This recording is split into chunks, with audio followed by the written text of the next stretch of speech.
Hello there, this is Backroom Builder again with another tips and tricks that I came up with using this little grass piece.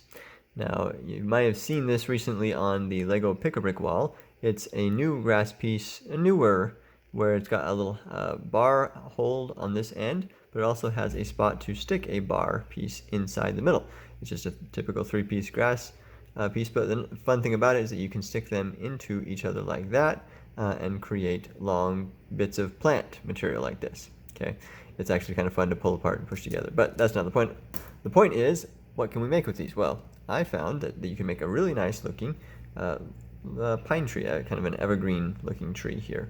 It's very simple, fairly sturdy, and pretty easy to put together. So mainly you need a lot of these grass pieces, and then a rod, a little cylinder for the bottom, and then a bunch of these snot pieces. I think there's a special name for them, but I just call them studs all around, 1x1 bricks. Pretty straightforward. And essentially you put those together by sliding the rod through this cylindrical piece here, and then you slide these down on top, and you just keep stacking them.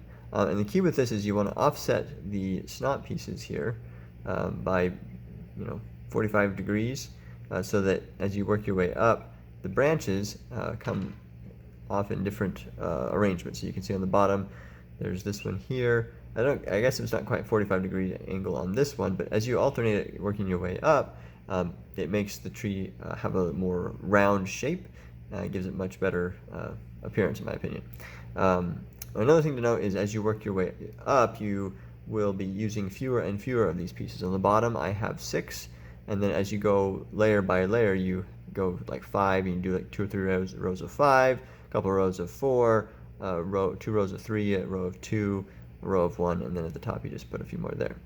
Okay, and then you can adjust the height and the number and quantity there to make different trees of differing heights for your forest, right?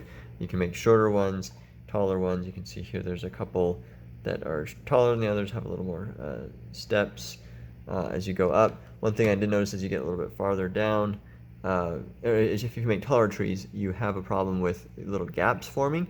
And so I found that if you put one of these 8-sided kind of like stop sign things at the bottom, you can then use this piece.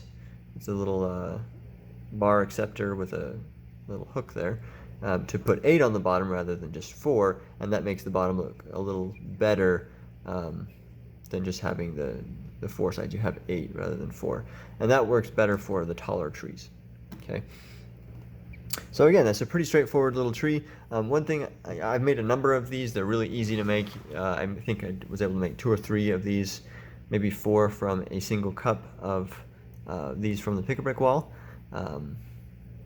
So yeah, they're pretty easy to make. They're fairly sturdy. You can see they don't fall over when I give them a tap. And if they do come apart, you can put a rod all the way up through the middle to keep them so they don't fall apart. But if they do fall apart, they're really easy to put back together.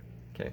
One more thing I did want to mention is the pine trees often have what are they called? Pine cones on them, and you notice that there's a little hole here at the end that we haven't covered, and there is a piece that's a grass piece that is just a bar that could go into here. It's fairly expensive. It was sold as like a flower piece. You might know what I'm talking about. It was used by like a little butterfly collectible minifigure character. She had a little flower. Anyway, and putting that in here could be fun to stop these up, or make a little pine cone to stick in there. The pine cone I made is fairly simple. It's just a little brown flower. You put 2 of them together and then put it on the inkwell piece.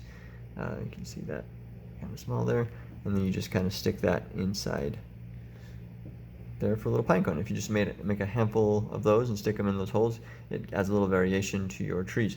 That's all I have for today. I just wanted to put the little bug in your ear on how to make a fun little pine tree, as well as this is super fun to do. Just push it all together and pull it apart. Oh man, I'll tell you, I sit there at my desk and I do that. Very soothing. So if you don't make any pine trees, at least try that, man. Anyway, enough said. See ya.